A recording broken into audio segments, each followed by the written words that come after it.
እንደውም ቀብስሽ ነው ምን ልታረገኝ ነው? የት ነው የምንገባው? ምን እንደማረግ ላሳይሽ ነው። ረግፍ ነው እናት ባሉን መቀባጠሩን ወደ ውስጥ ልግባ እያልኩሽ ነው። እንግዲህ ካልከኝ ምን ይደረጋል? አይ መጨረሻ አይድሊ አክሽኔ መጨረሻ ይሄ ይሆናል። ወደዚህ የሆነ ሰው ገብቶ ነበር ማዘር። ወይ ተቆረ መላጣ እኛኒ አራዩ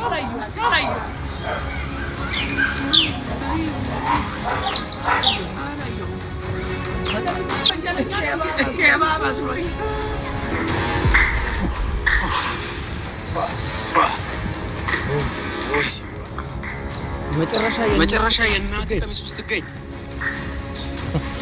ቻሮጊት ነገሮች ሁሉ የለፈች ቆንጆ ሽፎን ነው ማሰራት። ያንተ ወደ እንደዛ ሲሆን ጣይ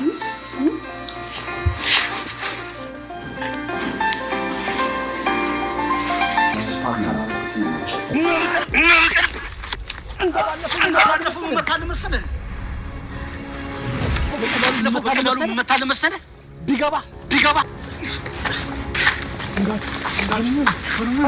አባይ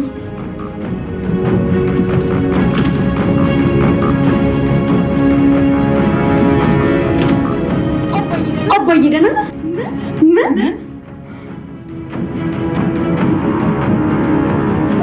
በፍጹም አባቴ ላይ እጁን አያነሳም። እኔም ዳግም እንደዚህ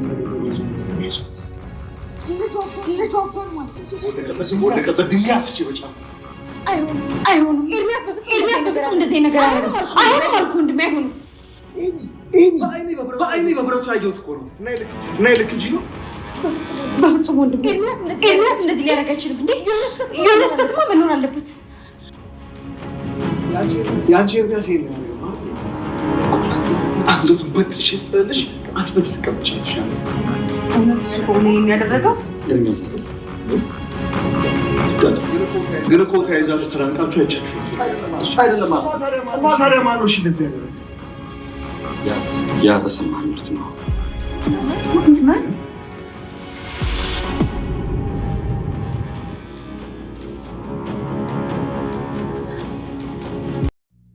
ኑሐሚን ያየችውን ማመን አቃታት። አቶ ለይኩን አቶ ተሰማ ደብድቦት በአፉና በአፍንጫው ደም እየደማ መጣ። ይሄን ያደረገው አቶ ተሰማ ነው በምትባል ጊዜ ራሷን ስታ ወደቀች። በጣም ያሳዝናል። ከሆስፒታል ሩጦ አመለጠ። ጎበዙና ጀግናው ሲምባ ተዋናኙ ማለት ነው።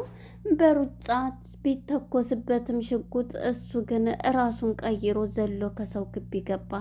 እዛም ገብቶ ቀሚሱን በመልበስ ሌላ ሰው በማስመሰል የኮማንደሩን ሰውዬ ሊሸውደው ችሏል። በጣም ይለያል። ከሆስፒታል እንደተኛ ሩጦ ነበር ያመለጠው።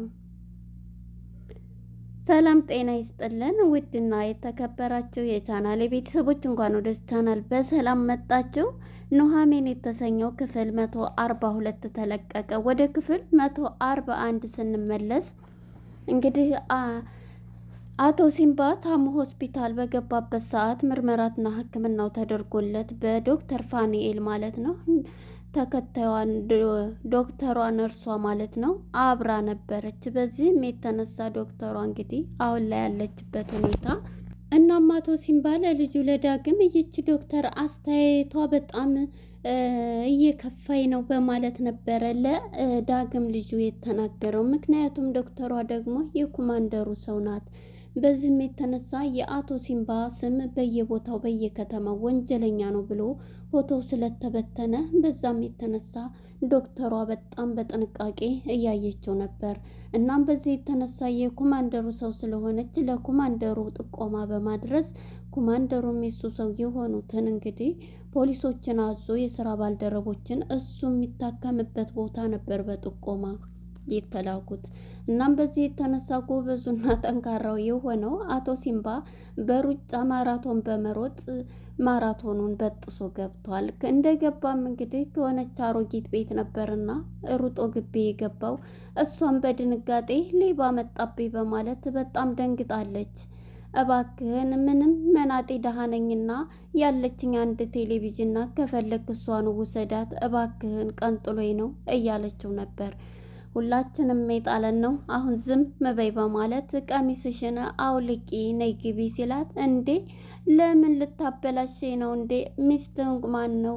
እናትህ እንኳን ባልሆን እህትህ ሆናለሁ እባክህን እያለች ተማጸነችው። እባክሽን የምልሽን ነገር አድርጊ። እዚስ ግቢ ሰው መጥቷል አይቻለሁ አላየሁም። እንዴት መቻየው እያሉ እንግዲህ ባልቴቷ በጣም በፍርሃትና በጭንቀት ትገኛለች። ምክንያቱም ዘሎ ከድንገት ነው የገባው። እሱም በፍርሃትና በጭንቀት ነበረ ሊያመልጥ የቻለው። እናም በዚህ የተነሳ አቶ ሲምባ ወደ ክላስ በመግባት እንግዲህ ቀሚሷን አስወልቆ የእሷን ቀሚስ ሊለብስ ችሏል ማለት ነው። እናም በዚህ የተነሳ ሁሉንም ከነገራት በኋላ እሷም ቀሚሷን ሰጥተዋለች። ሽፍኗን ለብሶ እንግዲህ የተላከውን ኮማንደር መንገድ ላይ የኮማንደሩን ሰው መንገድ ላይ ሲያገኘው ምንድን ነው ያለው? በጣም ይችላል። እኔ ስጋ ሳቄ መቆጣጠር አልቻልኩም። የሲምባ ማራቶንና የኮማንደሩን ሰው እንዴት እንዳሳለፈው አጠገቡ ሆኖ በዚህ የሆነ ሰውዬ አላየህም? እንዴት አላየህም? እንደዚህ መላጣ ጥቁር ነው እያለ የራሱን ገጸ ባህሪ ይነግረዋል ማለት ነው። እናም በዚህ የተነሳ እሱን ሲጠይቀው አይ አላየሁም፣ ወንጀለኛ ነው ወንጀለኛ፣ ሌባ መስሎ ነበር እያለ እንግዲህ በጣም ልቡ እየመታ ነበርና እሱን ሊያመልጠው ችሏል። ፊቱን ግልጥ አድርጎ እንግዲህ አቶ ሲምባው ብሎ አየሩን ሲወስድ ነበር በጭንቀት የታፈነ ነብሱም ማለት ነው። እናም በዚህ የተነሳ ለኮማንደሩ ለበልዩ ደውሎለት በመስኮት ሩጦ አምልጧል በማለት እንግዲህ ለሱ ሊነግረው ችሏል ማለት ነው። እናም ይሄን የሰማው እንግዲህ ዛሬ በእጄ ይገባል ያለው ኮማንደር አሁን ላይ አቶ ሲምባ ሊያመልጥ ችሏል ማለት ነው። እና ደውሎ ቢነግረውም ጭራሽ እንግዲህ ይሄንን ሹፍን የሴትዮዋን ሹፍን አንድ ቀን እገዛላታለሁ አዲስ እያለ እንግዲህ ሹፍኑን ለብሶ በመንገድ ላይ ሊወጣና ራሱን ሊያተርፍ ችሏል ማለት ነው። ጎበዙና ጠንካራው ሲምባ ማለት ነው። እንግዲህ ወደነ ኤርሚያስና ኤም ስንሄድ ኤርሚያስና ኤም በጣም የሚፋቀሩና የሚዋደዱ ናቸው። እንግዲህ ወይዘሮ ሮማን ባመጣችው ነገር የኔ ፍቅረኛ ነው በማለት ውሸቷን ከአባቷ ጋር እንድትጣላ ቤት እንድረበሽ አድርጋለች። የኔ ፍቅረኛ ነው ስትል እንግዲህ ኤርሚያስም በር ሆኖ ስለሷ እያሰበ ነበርና ኑሐሚንም መታ በጥፊ ነበረ ኤርሚያስን ያለችው። ስትለው ምን አደረኩሽ ቢላትም ሁሉንም ነገር ትነግረዋለች። እሱም ሲነግራት በፍጹም እኔ ጭራሽም ይሄ የሚባለውም ነገር ሴትዮዋ እንትን ብላ እንጂ በፍጹም እያላት ነበረ። በልጅህ ማለልኝ እስቲ ስትለው ኮኪኔን ሳይ ብሎ እንግዲህ በልጁ ሲምልላት እጇን ሲምታት አይቷልና ይሄን ያየው ደግሞ ዝም ብሎ ግንፍል የሚለው ናሆም ከመስመር ሲያያቸው እየተናደደ ነበር የሄደው። ከመንገድ ላይ ቁማ ናሆም አናግረኝ ብትለውም ሊያናግራት ፈቃደኛ አልነበረም። በጣም በስሜት ነበረ። ስትማማር እኮ ነው ያየው እህቴ ላይ ቁማር እየተጫወተ ያለ ልጅ እያለ ነበረ። እና በመጨረሻም እንግዲህ እሷም ልታረጋጋው ችላለች ማለት ነው። ወደ ቤትም ሄዶ ተኳርፈው ነበረ። ወደ ኮማንደሩ ጋር ስንሄድ እንግዲህ ኮማንደሩ ስለተናደደ ሲምባ ስላመለጠ ቀጥታ ወደ ወይዘሮ ዝኑ ቤት ነበር የሄደው። ዝኑ ቤት በመሄድ እንግዲህ ዳግም በጣም የምንሰራውን ስራ እንትን እያለ ነው። አባቱ ወንጀለኛ ነው። እሱ ደግሞ ከአባቱ ጋር ሆኖ ብዙ ነገሮችን እንዳንሰራ እያደረገኝ ነው። ልጅሽ አይደል እያላን ነው። አዎ ልጄ ነው። እና ታዲያ ምንድን ነው ስትለው ያስፈራራታል። እኔን አላወቅሽኝም እንደ ኮማንደር እኮ በልዩም ነኝ ይላታል። እናስ ስትለው እናም ስለዚህ በእርግጥ እና ታዲያ እንዴት ነው እሱ እንትን የሚለው ብላ እሷም ግን አሁን ላይ ወይዘሮ ዝኑ ይሄ ነገር ራሱ ገሎትስ ቢሆን የሚል በጣም ተጠራጥረዋለች ማለት ነው። እና በእርግጥ የልጄ ፍቅረኛ ነበረ ቢሆንም ግን እኔ አንድ ሁለቴ ኮርኮም አድርጌዋለሁኝ እንጂ እንደዚህ አይነት ነገር ፈጽሞ ሰው ገሎ ነው ወንጅሎ የመጣው እያለኝ የዚህ ጊዜ በሚያወራቸው ነገሮች ነጥብ እየያዘች ሊመረምራት የመጣውን መርምራ ልከዋለች ማለት ነው። ወይዘሮ ዝኑ ማለት ነው። እንግዲህ ወደ አቶ ለይኩንና ወደ አቶ ተሰማ ስንሄድ አቶ ተሰማ እናቴ አሁን ላይ ማንም ሰው እንዳያናግረኝ ብሏል ማለት ነው። ከመስመር ላይ ሲገናኙ ሁለቱም ይደባደባሉ። መጀመሪያ ቤትህን ነው ምንድን ነው እንደዚህ ይቅርታ ደብድበኸኝ እንደዛ እንኳን ይቅርታ መጠየቁ ቢጠፋ እንደዚህ ነው የምታይ መንገድን ዞር በልልኝ ሲባሉ እንግዲህ ሁለቱ ጓደኛሞችን እንዲጣሉም እንደዛ ያደረገችው ሮማን ናት። እንዳውም አሁንማ ሳስብህ ስጠረጥርህ በስተጀርባ ሮማን ካንተ ጋር እንዳለች ነው የሚሰማኝ ሲለው አቶ ለይኩን እንዳውም ድሮኔ አንተ ስለ እህትህ እንደዛ ስታወራኝ መጥፎ ነገር እውነት መስሎኝ ነበረ። አንተ ድሮውንስ ሚስትህን እንደዛ እንትን ከማለት በሚስትህ ላይ ሚስትህ ጥሩ ብትሆን በሚስትህ ላይ ማይተወልድባት ነበረ ዲቃላ ልጅ ታመጣ ነበር ሲለው በጣም ስሜታዊ ይሆናል። አቶ ለይኩን እንግዲህ ሊደባደብ ቢል ዛሬስ አልመታልህም ኮፈሩ ሰው አይፈሩ ብሎ እንግዲህ ደብድቦታል ማለት ነው። አቶ ተሰማን በጣም ያሳዝናል። ሁለቱ ጓደኛሞች እንግዲህ በሚደበድበውም ሰዓት እሱም ሩጦ ነበረ ወደና ኤርሚያስ ስንሄድ ኤርሚያስ መጀመሪያ ወደ ሮማን ጋር ሂዷል። ሮማን ጋር ሂዶ አንገቷን ነበረ ሲጥ ያደረጋል።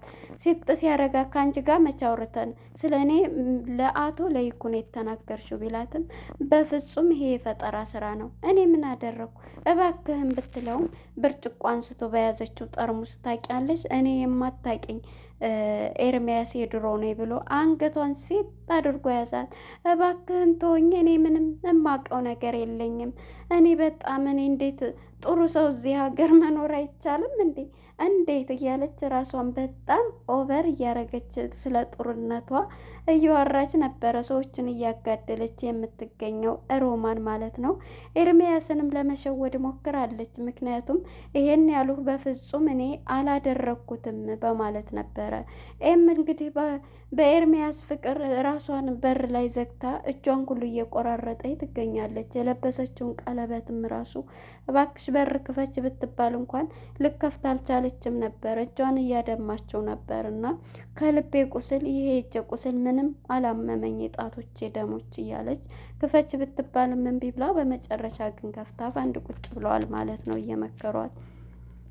እናም እንግዲህ አሁን ላይ ኤርሚያስም እንደዛ ብሎ ለቋት ይወጣል ማለት ነው። በመጨረሻ እንግዲህ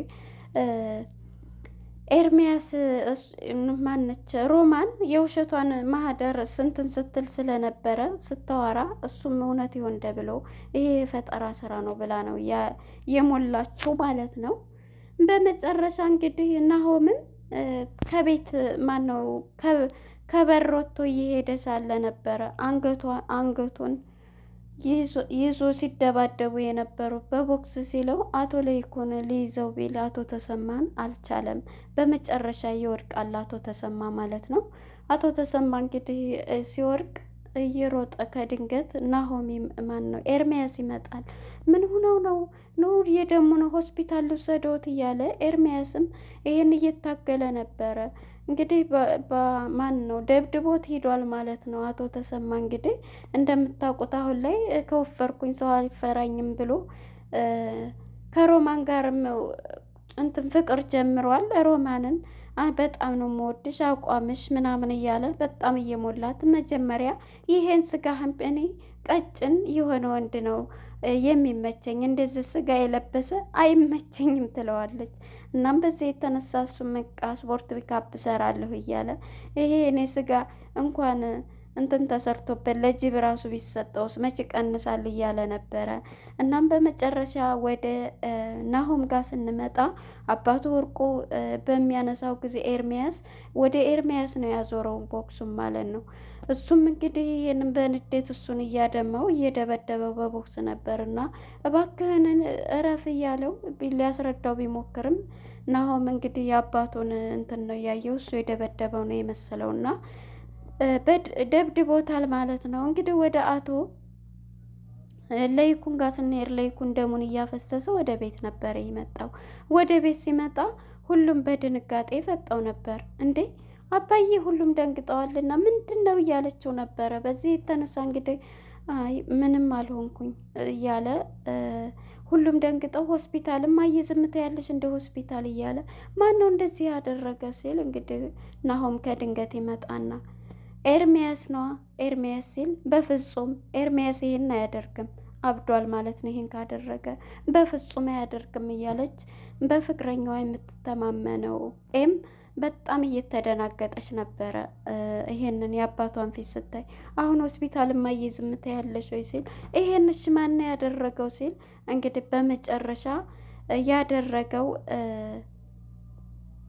እንትና ማን ነው መቶ ናሆም ኤርሚያስ ነው ሲል እና በፍጹም አይደለም እያለች ሁሉም ይሄን ካደረገ በፍጹም አለቀውም እያለች ዝኑም ሁሉም እንትን እያሉ ነበር። አብዷል እያለች ነበር። አግኝቸው ነበር እያለች ኑሃሜም እንትን ስትል ነበር። በመጨረሻ አቶ ለይኩን ሊናገር እሱ አይደለም ያደረገው ስትባል እንግዲህ ፈገግትልና አያደርገውም ብያለሁ ስላል ያደረገው አቶ ተሰማ ነው ስትባል ናሆሜ ያለችበትን አታውቅም። ወደ ኋላ ነው ፌንት የሰራችው ማለት ነው።